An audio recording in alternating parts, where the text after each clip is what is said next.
யாரையும் எக்ஸ்பிளைன் பண்ணி உங்களால புரிய வைக்க முடியாது. அதே மாதிரி அவங்களோட மைண்ட் செட்டையும் மாத்த முடியாது. உங்களை பத்தி யாரு என்ன ஒரு ஒப்பீனியன் வச்சிருக்காங்களோ அதுலதான் அவங்க இருப்பாங்க.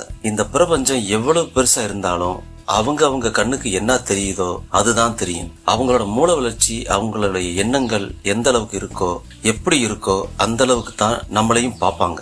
அவங்களுக்கு நீங்க கெட்டவன்னா கெட்டவன் தான், நல்லவன்னா நல்லவன் தான். அதனால பெட்டர் என்னன்னா, நீங்க உங்க வேலையை பார்த்துக்கிட்டு இருங்க. இந்த வெளி உலகத்துக்கு மட்டும் இல்ல, இது குடும்பத்துக்குள்ளேயும் பொருந்தும். நீங்க உங்க குடும்பத்துக்காகவோ அல்லது நீங்க வேலை பார்க்கும் அலுவலகத்திலேயோ இல்ல நீங்க இருக்கிற சமுதாயத்திலேயோ இருக்கிறவங்களை இம்ப்ரெஸ் பண்ணி நல்லபடியா நடந்து அவங்க கிட்ட இருந்து நல்ல பேர் வாங்கணும்னு நினைக்காதீங்க. அது மட்டும் நடக்கவே நடக்காது. எந்த இடத்துல நாம என்னவா இருக்கிறோமோ அந்த ரோலை மட்டும் கரெக்டா செஞ்சுட்டு போங்க. அதுல மட்டும் குறை வைக்க வேண்டாம். அதனால என்ன பலன் கிடைக்கிறதுங்க எதிர்பார்க்க வேண்டாம். எனக்கு இதை விட பெஸ்ட் ஆன்சர் வேற எதுவும் இருக்கிறதா தோணல. மனசு வலின்னு ஒண்ணு சொல்லுவாங்களே, அது கேள்விப்பட்டிருக்கீங்களா? வணக்கம்.